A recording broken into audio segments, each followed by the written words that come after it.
विदेशी नृत्यगुरू क्षमाताई भाटे यांनी आज सगळ्यांना कथक नृत्य परंपरा काय आहे, त्याचे बारकावे कसं सादर केलं जातं या बाबतीत सर्वांना मार्गदर्शन केलं. त्याचा आभार आपल्यासाठी. नमस्कार.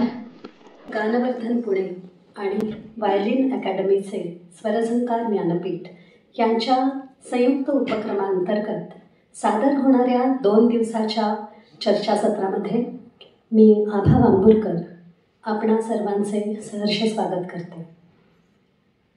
2 दिवसांच्या या चर्चासत्रामध्ये काल पंडित यादवराज फळ यांचे वारकरी संप्रदायातील संगीत या विषयावर अत्यंत ओघवते आणि अर्थातच सुरेल असे व्याख्यान याच ठिकाणी झाले.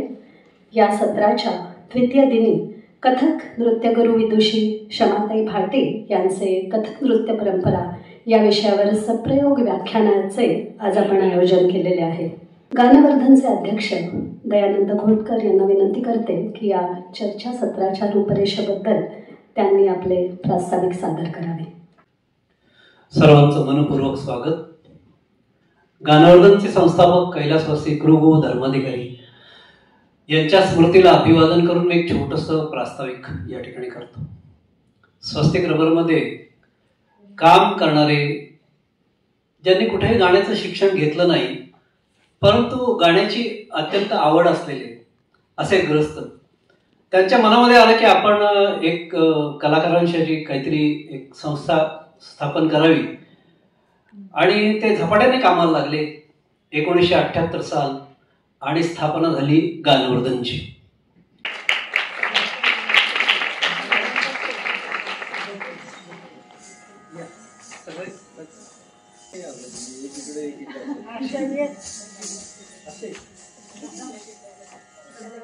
आज म्हणजे जन्मशताब्दी आपण मगाशी ऐकलं की रोहिणी भाटेजींची जन्मशताब्दी आहे आणि ज्या काळात आपला जन्म झाला तर म्हणजे की तर त्या काळामध्ये एवढे दिग्गज लोक आपल्याला पाहायला मिळाले. भीमसेनजी मिळाले, अभिषेक मिळाले. तसं जर का अतिशय ऋषितुल्य व्यक्तिमत्व मी पाहिलं असेल तर ते एक रोहिणी त्यांचं होतं. आणि म्हणजे गायन, वादन आणि नृत्य एकत्र झाल्यावर संगीत होतं. असं म्हणतात की गाण्यामध्ये तंत पाहिजे आणि तंतामध्ये गेयता पाहिजे आणि या दोन्हीमध्ये नृत्याचं तुमचे भाव प्रदर्शन पाहिजे. ते जेव्हा सगळे एकत्र येतं तेव्हा ते गाणं परिपूर्ण होतं. तर अशा याच्यामध्ये माझी नेहमीच इच्छा आहे की डान्सच्या कार्यक्रमामध्ये गाणं व्हावं, गाण्याच्या कार्यक्रमात डान्स व्हावा. तर त्या भूमिका देतो की त्यांनी जी ताईंची परंपरा जी पुढे चालू ठेवली आहे त्याचं मोठं काम आहे ते अतिशय. म्हणजे कारण काय असतं, सुरुवातीला ते वाढत जातं पण वाढल्यानंतर ते पुढे घेऊन जाणं ही अतिशय अवघड गोष्ट असते आणि एवढ्या ताकदीने ते करतायत. तर त्यांनाही आमच्या सगळ्या आमच्या व्हायोलिन अकॅडमीतर्फे, आमच्या स्वरझंकारतर्फे आणि गानवर्धनतर्फे सगळ्यांतर्फे खूप खूप शुभेच्छा. धन्यवाद. मी जास्त बोलत नाही. थँक्यू. नमस्कार. सर्वात सुरुवातीला शिववंदना.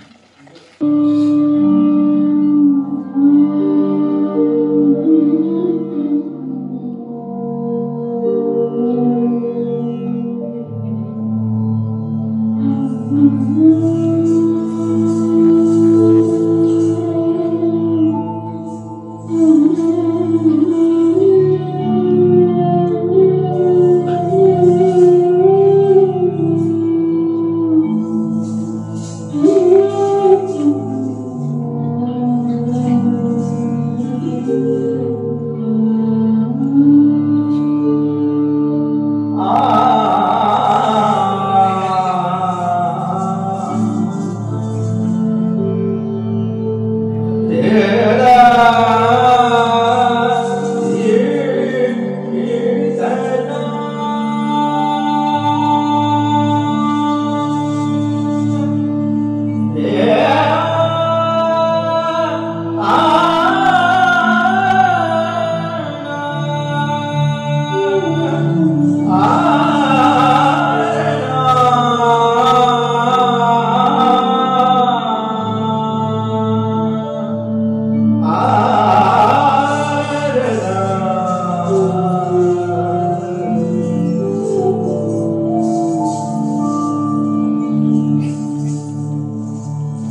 Shiva, Shiva, Shiva, Shiva, Shiva,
नमस्कार सर्व रसिकांना, कलाकारांना, उपाध्यायजी नमस्कार, गौडकरजी नमस्कार, शाळेमध्ये नमस्ते, सर्व कलाकारांना नमस्कार आणि विद्यार्थ्यांना सुद्धा.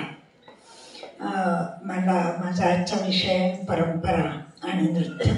त्याच्या आधी सगळ्यात सुरुवातीला माझ्या गुरुजी ज्यांचं जन्मशती वर्ष आहे, रोहिणीताईंना वंदन. गानवर्धनचा आणि माझा संबंध खूप जुना, म्हणजे त्याच्या स्थापनेपासून आहे. जेव्हा धर्माधिकारीजी रोहिणीताईंना ही कल्पना मी डोक्यात आहे आणि आता त्याच्याबद्दल काम सुरू करणार आहे असं सांगायला आले होते, तेव्हा मी तिथे हजर होते. आणि रोहिणीताईंनी त्यांना आश्वासन दिलं की मीच नाही तर माझ्या सगळ्या मुली पण मेंबर्स होतील. त्यामुळे पहिल्या 10 मेंबर्सपैकी मी एक आहे. गानवर्धनच्या इतक्या जुन्या, शिवाय रोहिणीताईंची शिष्या माझी सहकारी प्रणती आणि मी जेव्हा एकत्र जुगलकथा करत होतो तेव्हा माझ्या कल्पनेप्रमाणे गानवर्धनमध्ये पहिला नृत्याचा कार्यक्रम आमचा झाला, कन्याशाळी. खूप जुनी गोष्ट. म्हणून दयानंदजीने जे सांगितलं ते मला सारखं वाटतं की गानवर्धनच्या परंपरेत नृत्य पहिल्यापासून आहे. आता आणखी त्याचा सहभाग वाढला त्यांना नॅचरली माझ्यासारख्यांना खूप आनंद होईल. परंपरा या विषयासाठी मुद्दाम मी शिववंदनेने सुरुवात केली. आपल्याला सर्वांनाच माहिती आहे की शिव म्हणजे नृत्याचा आराध्य दैवत. पण आपल्या संस्कृतीत पहा, सर्व देव त्या प्रत्येकाच्या हातात वाद्य आहे आणि प्रत्येक जण नृत्य करतोय. आपल्या संस्कृतीतच कृष्ण, बासुरी, सरस्वती, वीणा, आपल्या संस्कृतीतच नृत्य आणि संगीत. भारतीय संस्कृतीत पूजा असेल, लग्न असेल, काही असेल, नृत्य संगीताचा सहभाग आपल्या पारंपरिक ज्याला म्हणतात इथॉसमध्ये आहे. म्हणून मी असं ठरवलं की आपण शिववंदनेने सुरुवात करू. आणि त्याच्या पुढे जी शिवशिव होती ती ध्रुपदची, ते ध्रुपद आहे. आणि ध्रुपद ही पण संगीतातली फार जुनी परंपरा आहे. आणि जयपूर घराण्याच्या लोककथांमध्ये ही परंपरा पूर्वी खूप प्रकर्षाने नाचली जायची. काळाप्रमाणे कधी काही गोष्टी मागे पडतात, काही गोष्टी पुढे येतात. पण आता ध्रुपद आपल्याला कमी दिसतं स्टेजवर, पण ध्रुपदची परंपरा कथांमध्ये होती. आणि परंपरा म्हणताना मला सांगावं असं वाटतं की आपल्या नृत्यामध्ये अनेक संगीत नृत्य मी एकच समजते, वेगळ्या वेगळ्या पद्धतीच्या परंपरा आहेत.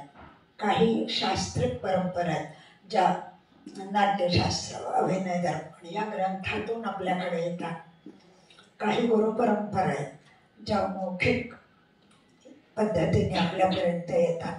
पण शिवाय लोकपरंपरा आहेत आणि त्यांचा पण समावेश आपल्या नृत्यात असतो. अशी गोष्ट सांगतात की शिवाने तंडूच्या तर्फे त्यांचे शिष्योत्तम त्यांच्यातर्फे शिवाने नृत्य शिकवलं पृथ्वी तलावरच्या लोकांना. आणि पार्वतीने बाणासुराची मुलगी उषा हिच्यातर्फे शिकवलं. ते जिथे जिथे गेले तसा त्याचा प्रसार झाला. पण मग त्या नाट्यशास्त्रात कुठेही भरतनाट्यम, कथक असं काहीच नाव नाही. मग अशा परंपरा कशा प्रस्थापित झाल्या? तर जिथे जिथे हे नृत्य गेलं तिथल्या लोकपरंपरा, तिथलं राजकीय वातावरण, तिथलं सामाजिक जे सांस्कृतिक सामाजिक वातावरण आणि तिथला निसर्ग याच्या अनेक गोष्टी याच्यात समाविष्ट होत गेल्या. आणि मग प्रत्येक नृत्याची आपली स्वतंत्र परंपरा तयार झाली. उत्तरेकडे गेलं ते कथक, दक्षिणेत तर 3 नृत्यशैली आहेत, भरतनाट्यम, कथकली, 4 मोहिनीअट्टम आणि शिवाय कुचिपुडी. पूर्ण नॉर्थमध्ये मात्र एकुलता एक कथकचीच परंपरा आहे. आणि आता ह्याच्या पुढे कथकचा विषय धरूनच परंपरांविषयी पण बोलायची माझी इच्छा आहे.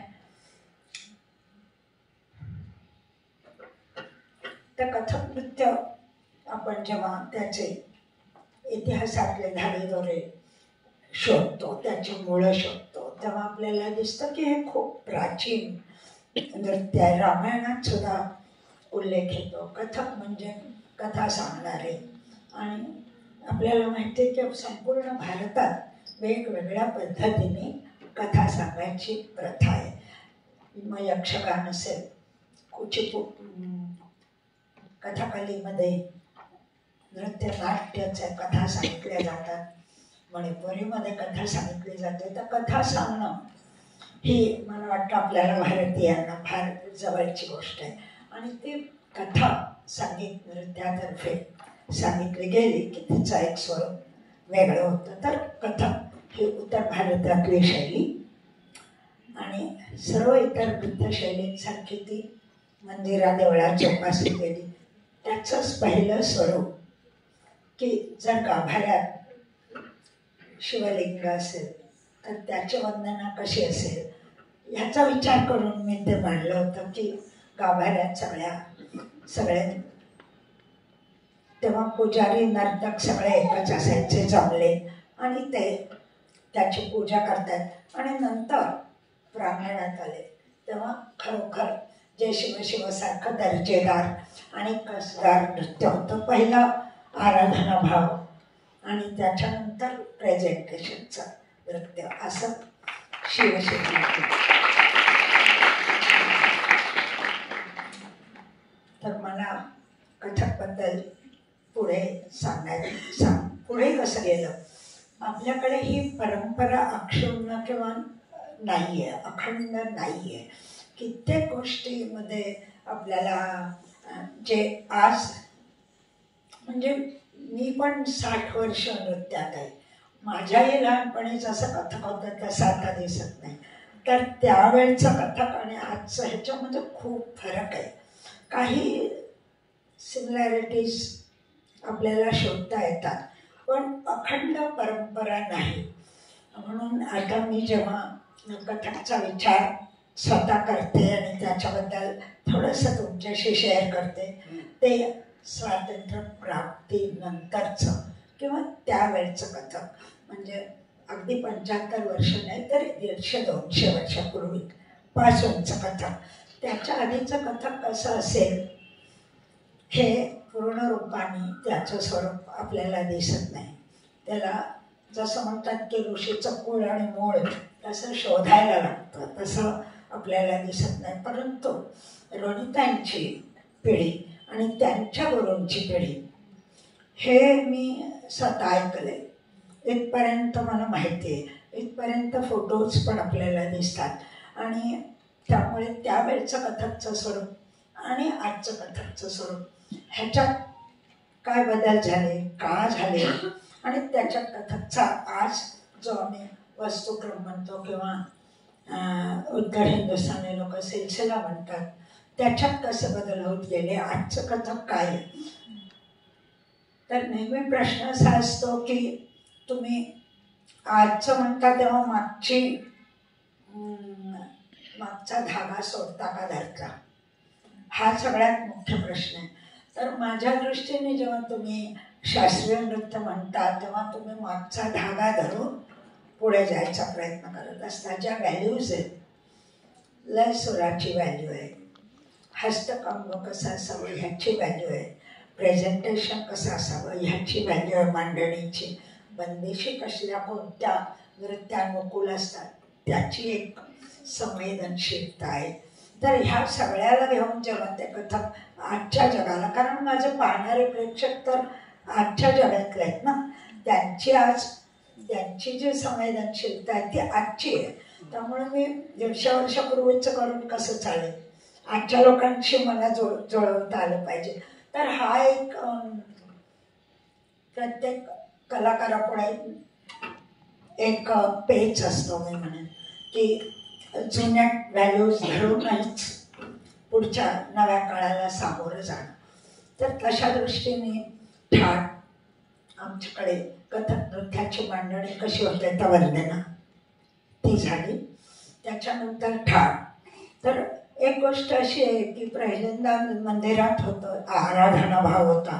त्याच्यानंतर दरबारात गेलं कथक नृत्य, ब्रिटिशांच्या वेळी कोठामडात गेलं, आणि आज म्हणजे माझ्या काळापासून मी लहान असल्यापासून रंगमंचावर आलं.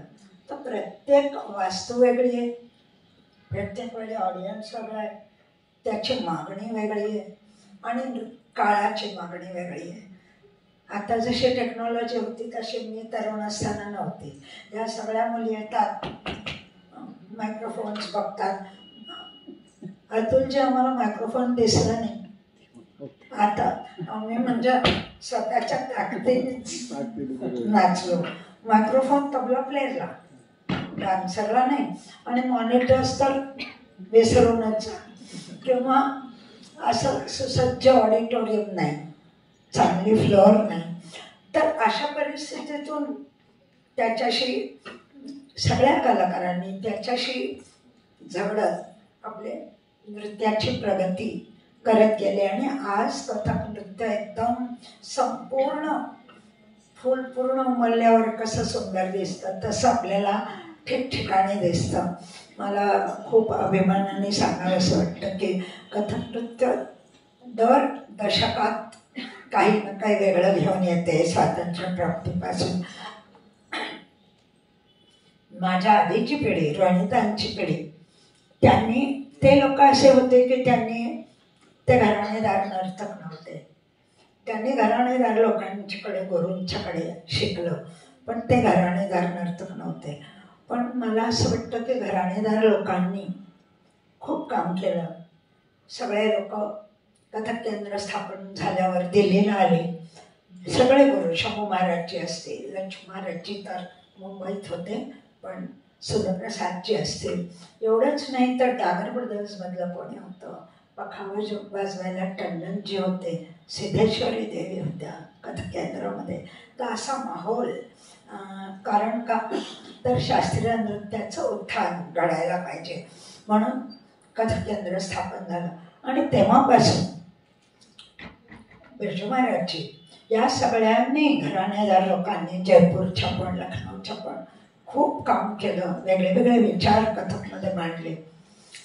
पण तसंच ह्या ज्या स्त्रिया, आणि मी स्त्री असल्यामुळे मला अभिमान आहे जरा जास्त की आपल्या महाराष्ट्रात रोहिणीताई, कर्नाटकात माया रावजी, अहमदाबादमध्ये कुमुदनी लाखियाजी, मुंबईमध्ये दमयंतीजी, कलकत्त्यामध्ये राणी कर्णाजी, या सगळ्या पहिल्या पिढीने आपल्याकडे म्हणतात ना झेंडे गाडदे, त्याने खूप विचार केला. जी कथकची परंपरा होती, गुरु परंपरा होती, ती धरून स्वतःचे विचार त्याच्यामध्ये सम्मिलित केले आणि नृत्य समृद्ध केलं. आम्ही जी त्याच्या पुढची पिढी आलो त्यांच्यासाठी रस्ता तयार होता, आता आम्ही त्या रस्त्यावर चालतोय. असं ह्या सगळ्या स्त्रियांनी, म्हणजे ज्याला म्हणतात ना की कुमुदिनीजींनी विचार केला की कथकचं अंग कसं असू शकतं, पुढच्या जगात कसं असू शकतं. मायाजी कोरिओग्राफी शिकून आल्या होत्या रशियामधून. त्यांनी विचार केला की सगळ्या नृत्याचं स्टेजवरच्या स्पेसमध्ये त्याचं रूप कसं असायला हवं. माझ्या गुरुजी रोहिणीताईंनी विचार केला की मागे पूर्वी कसं कथक असेल आणि पुढे कसं असेल आणि दोन्हीचा मिलाप कसा होईल ह्याचा विचार केला. दमयंतीची मिनिएचर पेंटिंगशी कथकचं काय नातं होतं हे शोधत होत्या. असं ह्या सगळ्या मोठ्या मोठ्या नर्तकींनी, घराणेदार लोकांच्या बरोबरीने ह्याच्यात खूप काम केलं. शेवटचं आणि अत्यंत महत्त्वाचं पण आणि अत्यंत श्रेष्ठ पण नाव म्हणजे पंडित बिरजू महाराजांचं. सगळ्यांनी त्यांचं नृत्य मला वाटतं की नक्कीच पाहिलेलं असेल. त्यांनी कथक नृत्याला समकालीन केलं. प्रत्येक काळात जी गरज असते त्यांनी, म्हणजे मला महाराजांची एक गोष्ट जरूर तुमच्याशी शेअर करायला आवडेल की जुन्या लखनौमध्ये ड्युटी आहे ना, चौराह्यावर नाचणं असो किंवा अमेरिकेत कार्नेगी हॉलमध्ये असो, त्यांनी असंच प्रेक्षकांना पकडून ठेवलं. ते नृत्य त्यांनी सगळ्या रसिकाभिमुख केला. त्याच्यात त्यांनी समेचे आमच्याकडे जेवढे आम्ही लहानपणी शिकत असो तेव्हा आम्ही असं सम घ्यायचं.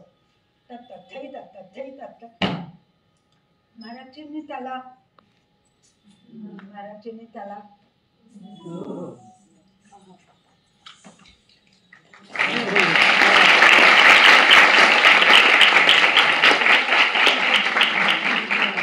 अशी मी उदाहरणं देत पुढे जाते. मला असं मुळीच म्हणायचं नाही की ह्यांनी आवडत. मला असं म्हणायचं की अशा सारखं खूप मोठं आणि खूप काळ काम केलं आणि त्यामुळे आज कथक नृत्य एवढं चारी बाजूनी समृद्ध आहे. तर आता पहिली सुरुवात ठाट दाखवायची इच्छा आहे. तर ठाट म्हणजे काय?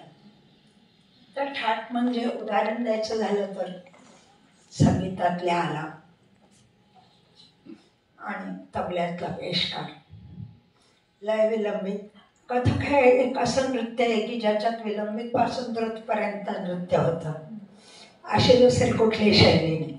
एवढंच नाही तर विलंबितमध्ये द्रुत नृत्य होतं आणि द्रुतमध्ये शांत नृत्य होतं. अशा सगळ्या पूर्ण रेंज कथक नृत्य पकडून आहे.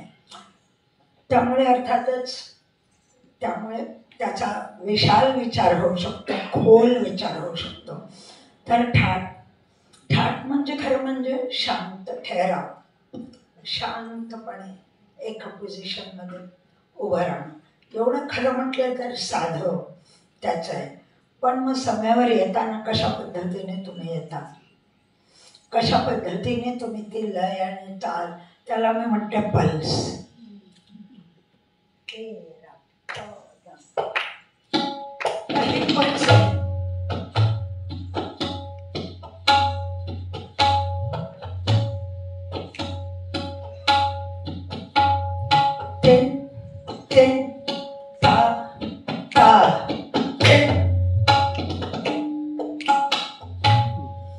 ही पल्स आहे, ही वातावरणाची पल्स आहे. ती आपल्यामध्ये सामावून घेणं आणि जसं कळीचं फूल होतं तसं उमलत जाणं म्हणजे ठाट. सुंदर पवित्र आहे. जे घात लागतात ते खूप ठाम, मजबूत आणि वेगळे वेगळे पवित्र आहे.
ठाठमध्ये एक शांती ठहराव आहे आणि आणि एक प्रवास आहे.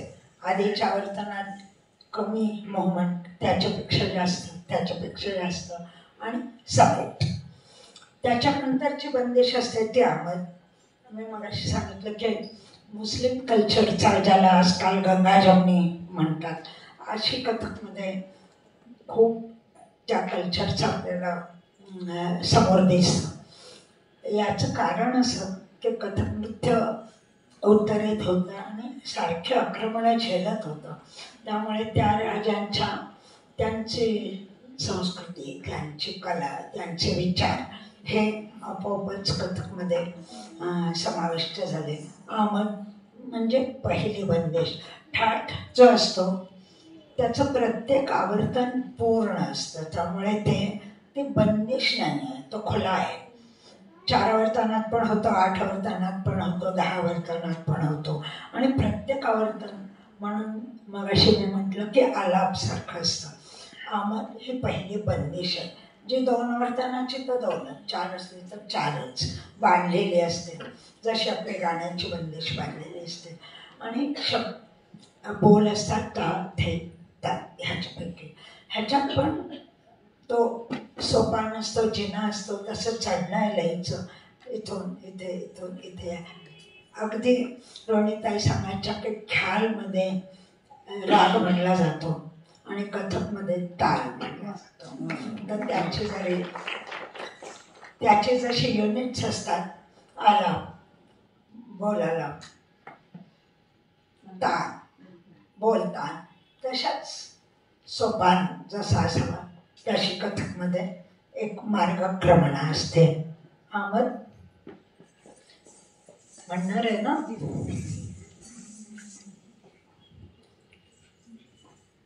नाही छात्र तो करेल चालू.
जोश आणि पर्यंतची स्पीड पण येते आणि लय आमंत्रित शांत. पुढे काय करणार? नटवरीची एक म्हणजे ताठ हेच बोल आणि नृत्याला तबल्यासारखं भरपूर साहित्य नाही आहे. नृत्याचे 3 बोल ताठ ऐकतात आणि त्याच्यापासून मिळणारे तिगदा दिगदिग आणि तिगदा तिगदा दिगदिग तिगदा दिगदिग. तर एवढे छोटीशी भाषा घेऊन जग मोठं होतं.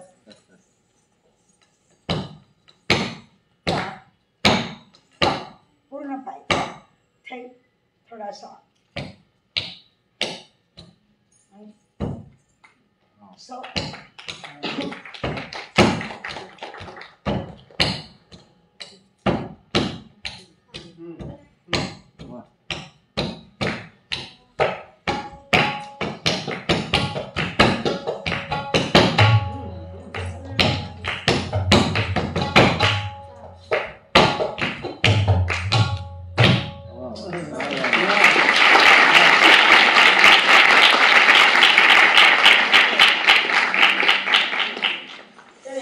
नटवरीचा एक बोल बंदिश ताठ ऐकतात याच कॉम्बिनेशन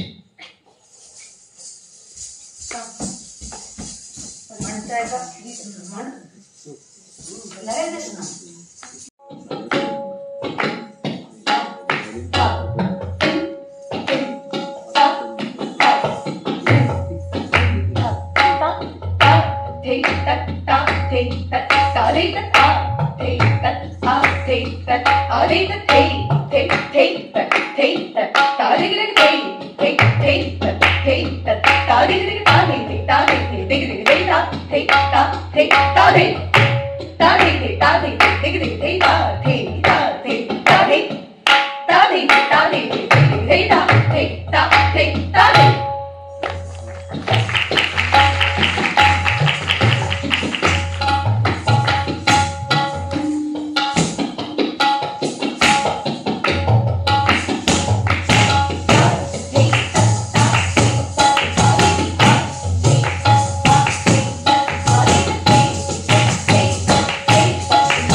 Jungle.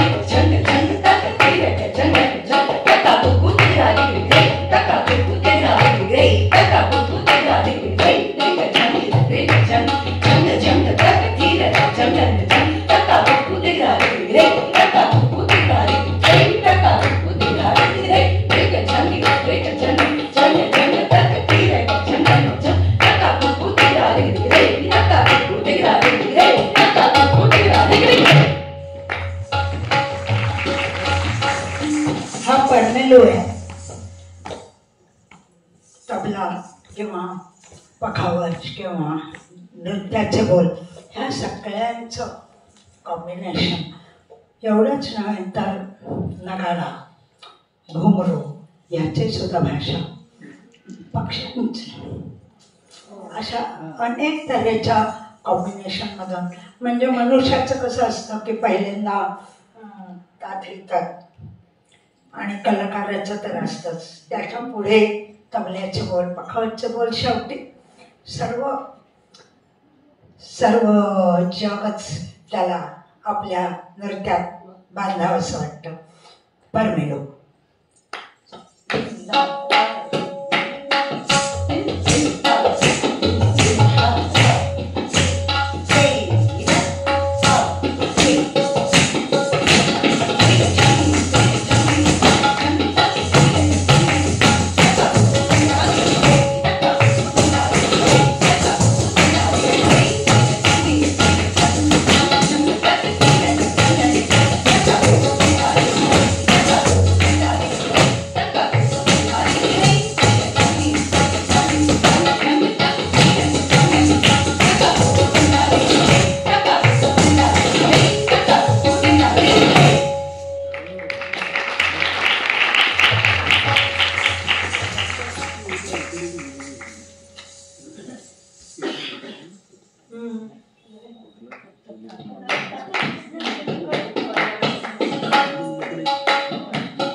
अजून एक परमेलो जो पंडित बिरजू महाराजांनी मला सांगितलं होतं.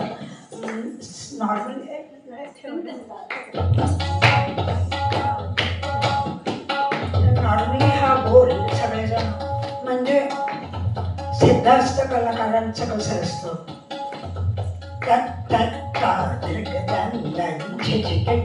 ही खूप पारंपरिक बंदिश आहे. महाराज जी म्हणाले, मैंने सोचा कि इसको मैं अलग तरीके से गठन करूंगा. त्याने म्हटलं तत्ता तत्ता म्हणता अशी चालली आहे चार. त्यांनी केली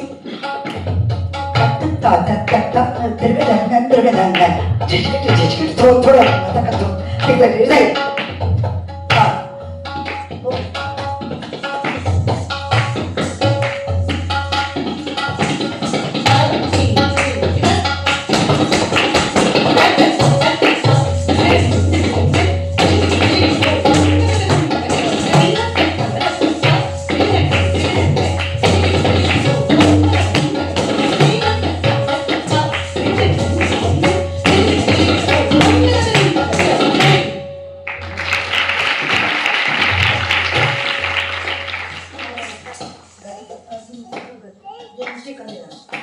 अजून एक गिनतीचा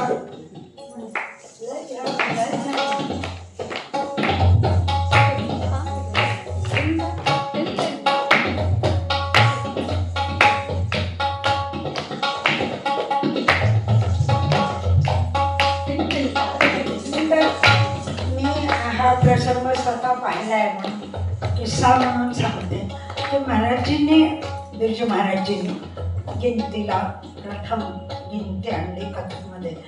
आणि त्यावेळी त्यांच्यावर खूप टीका झाली. म्हणजे मी असा प्रसंग पाहिलाय की दुसरे तसेच मोठे नर्तक म्हणून ते आजकल फैशन चला है कि एक दो तीन पाँच. मैंने भी सोचा मैं कख गम करो, इतका रिडिक्युलस त्यांना रिडिक्युल करत होते. पण आज तुम्ही बघितलं तर गिनती हा कथकचा अविभाज्य भाग झाला आहे. त्यांनी तो जो विचार होता तो इतक्या समर्थपणे मांडला की सगळ्यांना तो ॲक्सेप्टेबल झाला आणि मग तो परंपरेचा भाग झाला.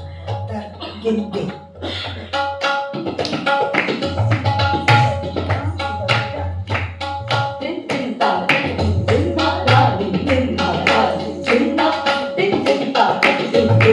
Ego di Japan, ego di Japan, ego di ego di Japan, ego di Japan, ego di ego di Japan, ego di Japan, ego di ego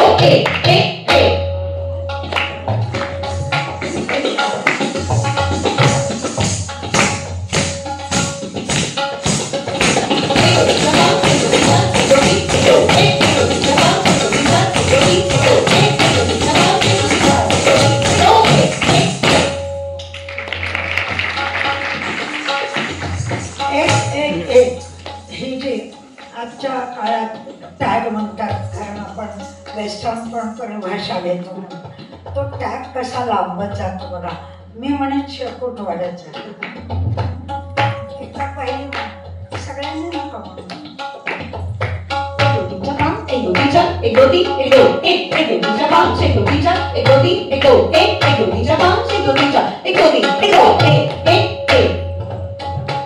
एक बघा कसं वाटतं.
म्हणजे कुठल्याही शैलीत संगीताची पण खूप ॲक्टिवली मदत नाही आणि साहित्याची मुळीच मदत नाही. असा कुठलाही नृत्य प्रकार नाही.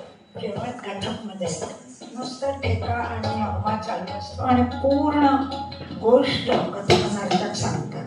कॅरेक्टर्स बदले होतात, स्थानं कधी घरी कधी नदीवर स्थानं बदले होतात. सगळं एकच नर्तक करत असतो. पहिलं निकास निघणं, सुंदर पवित्र घेऊन निघणं आणि छोट्या सूक्ष्म अंगाची सूक्ष्म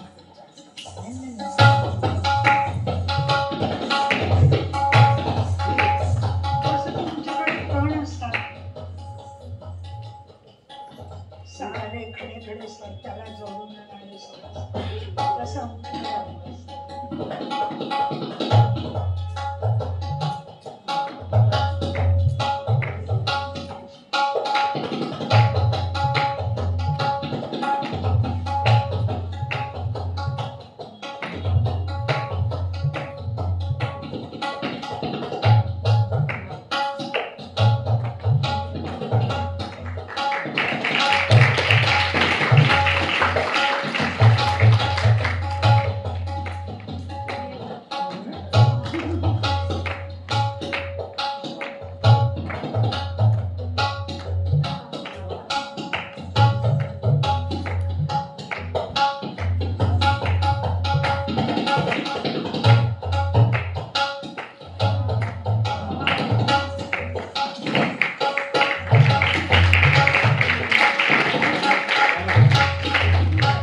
वातावरण वेगळं होतं. तिथे राजे महाराजांना म्हणजे सुबत्ता होती, स्थैर्य होतं. त्यामुळे अंगाचं छोटं काम, भावाचं खूप काम. जयपूरमध्ये राजस्थानमध्ये लढाया होत्या, त्यामुळे तिथले राजदरबारी नरकत तलवार चिरत आणि मोठ्या मोठ्या बंदिशी असं वेगळं वेगळं वेगळ्या वेगळ्या देशांनी कथकचा विस्तार झाला. तलवारची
वेगळ्या वेगळ्या तऱ्हेने नथनी नथनी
ह्याच्यापेक्षा थोडं इलॅबोरेट आणि एक गोष्ट सांगितलेली असते.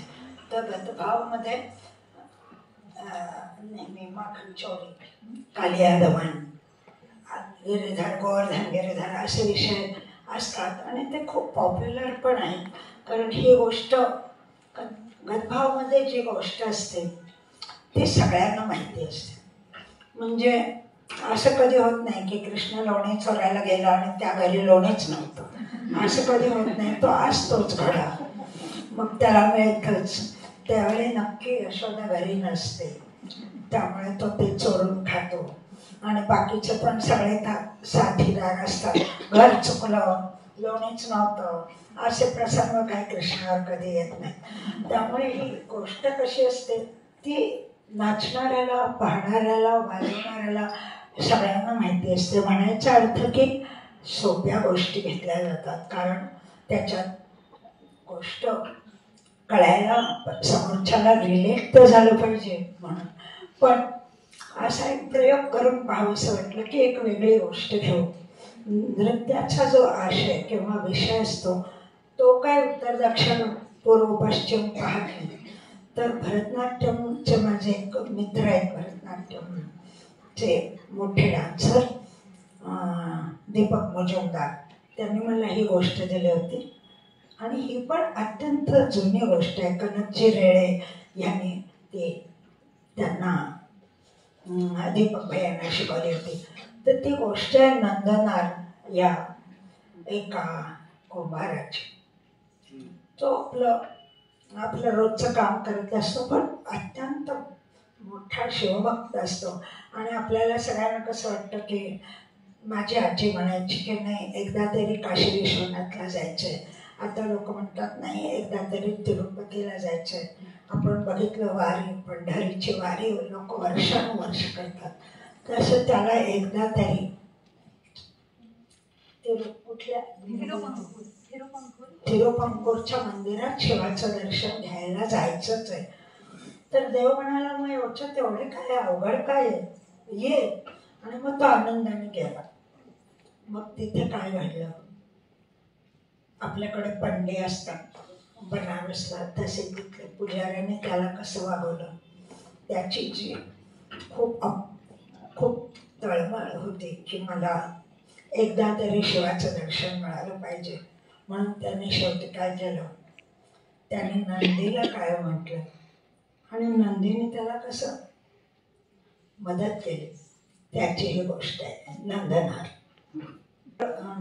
रेकॉर्डेड ट्रॅक बरोबर, कारण एवढं सगळं इलॅबोरेट प्रत्येक वेळी सगळे म्युझिशियन्स येणं आणि रिहर्सल्स होणं असं दरवेळी नाही जमत. तर कधी असं कधी असं.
शिवाय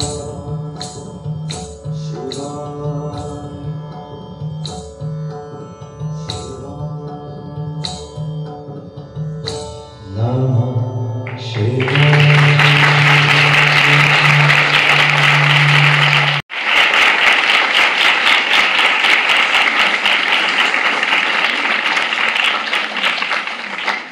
विकास मंडळात ऐकलं काम असतं नृत्याचं परण काय करते. परण म्हणजे पखावतचे बोल. फक्त नृत्यात कसं नसतं पखावतचे बोल असं म्हणून नाही चालणार. त्याच्या जवळ त्याची जी प्रकृती आहे ती नृत्यात व्हिज्युअली एस्टॅब्लिश झाली पाहिजे. त्यामुळे आवाजमध्ये सॉफ्टनेस असतो, परणमध्ये जोश असतो. तर काही करत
आपल्याला सर्वांना परिचित करायला यमनचा अभिषेक गोवांचा करा कट्यारमुळे सगळ्यांनाच परिचित आहे. त्याचा विचार दोन्ही आम्ही जे आपण थोडे तुकडे पाहिले त्याला आम्ही नृत्य किंवा शुद्ध नृत्य प्युअर डान्स किंवा टेक्निकल डान्स असं म्हणतो. आणि ज्याच्यात भाव असतो ते नृत्य ही अभिनय दर्पणापासून व्याख्या. तर ह्या सर्वांचा संमेळ या कारणात करायचा एक प्रयत्न आहे. शिव आणि शक्ती.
महाराजांची रचना ठुमरे भजन असं सादर केलं जातं.